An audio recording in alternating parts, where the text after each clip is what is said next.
Bonjour à toutes et à tous et bienvenue pour ce tirage spécial pleine lune. Alors demain, dimanche 1er février, aura lieu la pleine lune des neiges. Alors pourquoi on l'appelle comme ça? Parce que c'est un nom qui vient des traditions amérindiennes et européennes anciennes et qui correspond en fait au fait qu'elles se produisent pendant un mois, le mois de février, qui était un mois qui était souvent très enneigé, le plus enneigé de l'année. Alors cette pleine lune, elle se réalise dans le signe du lion, qui est un signe qui est lié à la confiance en soi, à l'expression personnelle, à la créativité, au besoin d'être reconnu pour qui on est. Donc cette pleine lune, elle a aussi lieu en opposition au soleil, et le soleil pour l'instant il est en Verseau, donc c'est un signe qui est tourné vers le collectif, les groupes, le commun, les projets communs, les consciences, la conscience collective aussi. Et justement, cette opposition entre Soleil et Lune, qui sont donc respectivement en Verseau et en Lion, elle indique un tiraillement entre le besoin du Lion, donc de rayonner, de prendre sa place, d'être pleinement soi-même, et puis le Verseau qui fait aussi que nos choix ont un impact sur les autres et qu'on doit réfléchir à un cadre plus large que notre propre personne. Donc, on va voir ensemble quelles sont les énergies qui vont accompagner cette pleine lune du 1er février. J'ai commencé par tirer une carte de l'oracle Moonology, qui est un oracle en anglais, donc j'ai traduit moi-même les infos du petit livret et je vais vous en donner la substance. Donc ce sera notre énergie principale. Ensuite, on va passer avec le tarot à des interprétations en duo, comme je le fais toujours. Et puis, ici, on va venir aussi éclairer ces duos de cartes avec une carte que j'ai tirée dans l'oracle de la triade et qui va nous aider à aller encore plus en profondeur dans l'interprétation proposée par le tarot. Alors, on va commencer tout de suite, donc comme je vous le disais, avec cette carte de l'oracle Moonology. Qu'est-ce qu'elle nous dit, cette carte? Elle nous dit « All at the moon, process your feelings ». Alors, qu'est-ce que ça veut dire? Ça veut dire ici qu'il y a en cette pleine lune une demande de ne plus garder nos émotions enfermées, de les exprimer. Si quelque chose était bloqué dans votre vie en ce moment, au niveau du travail, au niveau des relationnels, du sentimental, etc., il est tout à fait possible que ce soit lié au fait que justement vous gardiez en vous des émotions, que vous n'exprimiez pas ce que vous ressentez et que justement ça crée des blocages dans vos relations ou dans votre vie de manière générale. Donc le message ici avec cette pleine lune, c'est vraiment d'oser ressentir ces émotions et d'oser aussi les exprimer parce que c'est souvent ça qui permet de débloquer une situation. On va voir avec les autres cartes que les énergies sont vraiment très très en lien avec ce que je vous ai raconté en introduction, c'est-à-dire qu'on a une forme d'épuration, c'est toujours le cas pendant les pleines lunes, et puis cette épuration, elle mène petit à petit à une direction, et on voit qu'il y a une forme aussi de confiance qu'on retrouve petit à petit en soi. Alors, on va commencer avec le cavalier d'épée qui est clarifié par le 6 de bâton inversé. Le cavalier d'épée, il nous parle de communiquer, de dire la vérité, aussi d'être dans l'action mais au niveau mental. Bon, c'est un peu contradictoire, mais c'est l'idée qu'il y a quelque chose qui vraiment se met en route à l'intérieur, peut-être pas encore concrètement dans la matière, mais en tout cas, il y a cette action qui est mentalement en train de se réaliser, de se développer. Et donc, le 6 de bâton inversé, lui, nous parle de doute. Il peut aussi dire que notre ego est blessé d'une certaine manière et qu'on a un manque de reconnaissance ou de confiance en soi. Et la carte du malheur dans la triade, elle vient mettre en lumière une période difficile de votre vie dans le passé qui a été marquée justement par une perte, des blessures, etc.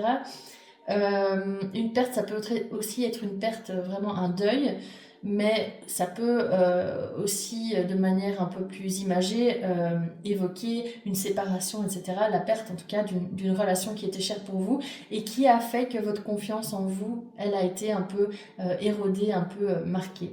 Et donc, ce qu'on nous dit ici, dans cette première colonne de cartes, qui est en fait destinée à nous montrer ce que la pleine lune met en lumière, c'est que y a un besoin d'exprimer les choses, de dire les choses. Il y a aussi des blessures d'ego, de confiance en soi. qui peuvent justement nous empêcher d'exprimer librement ce qu'on ressent pour l'instant, mais il y a quelque chose d'un déclic, de l'ordre d'un déclic qui s'est produit au niveau mental en tout cas, et on voit que cette période qui vous a causé une perte de confiance en vous dans le passé, etc., vous êtes petit à petit en train en fait de l'épurer et d'avancer vers des choses un peu plus positives et aussi de tirer les leçons de tout ça. Alors, avec la deuxième colonne qui va nous parler de ce que cette pleine lune nous demande de libérer, on a le 6 d'épée clarifié par le 9 de coupe et le sceau dans l'oracle de la triade. Le 6 d'épée, comme vous le voyez, il y a 2 personnes sur une barque. La barque, elle avance. Elle vient, cette carte, juste après le 5 d'épée, qui est une carte de conflit, de tension, de blessure, de perte également, de déception, etc. Le 6, c'est l'étape au-dessus, donc on sort justement, comme je vous le disais, de cette période difficile, de cette période de blessure.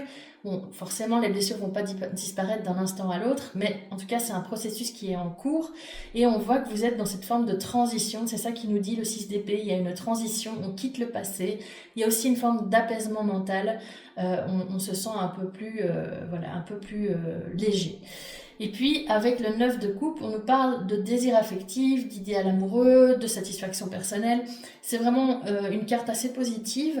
Après, dans certains cas, et ça peut être le cas ici, elle peut aussi montrer une forme d'idéalisation de la relation amoureuse, du couple ou même d'une personne. Donc c'est quelque chose à quoi il faut faire attention, à ne pas justement trop idéaliser l'autre ou trop idéaliser les relations sentimentales pour ne pas être déçu et reproduire peut-être d'anciens schémas. Donc, comme je vous le disais, ces 2 cartes-ci, elles parlent donc de transition et de satisfaction émotionnelle. Et la carte du sceau, dans l'oracle de la triade, elle nous parle d'une forme d'acceptation. C'est presque comme si en fait on s'engageait envers soi-même à accepter qu'on ait été blessé dans le passé, qu'il y ait eu cette perte de confiance en soi, etc., que ça a été compliqué et qu'on décide consciemment d'avancer. Et c'est vraiment, pour moi, une suite logique en fait du processus qui est en cours ici. Avec la dernière colonne qui nous parle de vers quoi on va se retrouver avec un 5 de pentacle clarifié par un 6 de pentacle et la carte de la bénédiction dans l'oracle de la triade. Alors, le 5 de pentacle, c'est la carte qui nous parle du manque, d'un sentiment d'exclusion, de rejet. Il y a une forme de frustration aussi, probablement, dans cette carte. Et avec le 6 de pentacle qui lui nous parle d'équilibre, de donner, recevoir, de réciprocité, de respect mutuel aussi. Et cette carte de la bénédiction qui nous parle de réparation émotionnelle, d'une sorte de validation intérieure ou extérieure.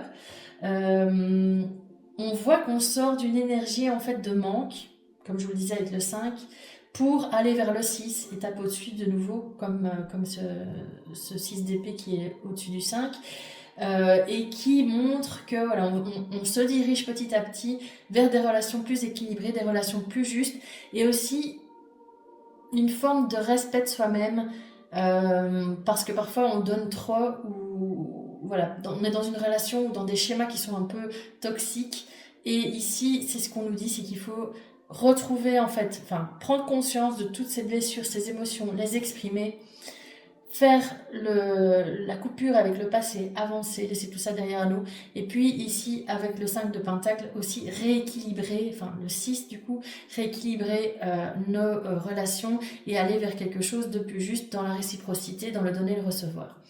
Et je sais pas si vous avez remarqué, mais ici au niveau on va dire de l'illustration, du design de cette carte, il y a des petites vagues comme ça qui peuvent me faire penser justement au signe du Verseau. Et on est, comme je vous l'ai dit, dans cette opposition entre le lion dans la lune et le Verseau dans le soleil. Donc on voit bien, pour moi en tout cas, qu'il y a une belle cohérence dans les énergies de cette pleine lune et qu'elle nous pousse à avoir plus confiance en nous, en tout cas à retrouver confiance en nous, à exprimer nos sentiments, nos émotions, à sortir de ces anciens schémas, et plus vous serez aussi honnête avec ce que vous ressentez, plus vous pourrez avancer vers quelque chose qui est aligné avec vous, qui est équilibré avec vous. Parfois on se ment à soi-même parce que c'est plus simple de faire comme ça, mais ici ce qu'on nous demande avec cette pleine lune, c'est d'être vrai avec soi-même, de processer, de traiter ses émotions et de les exprimer surtout.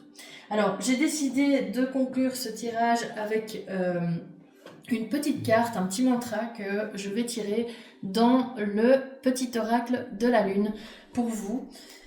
C'est un petit oracle avec des petits messages encore sympas, je trouve. Et je vais pas vraiment mélanger, je vais juste en tirer une. J'avais déjà mélangé les cartes de toute façon précédemment.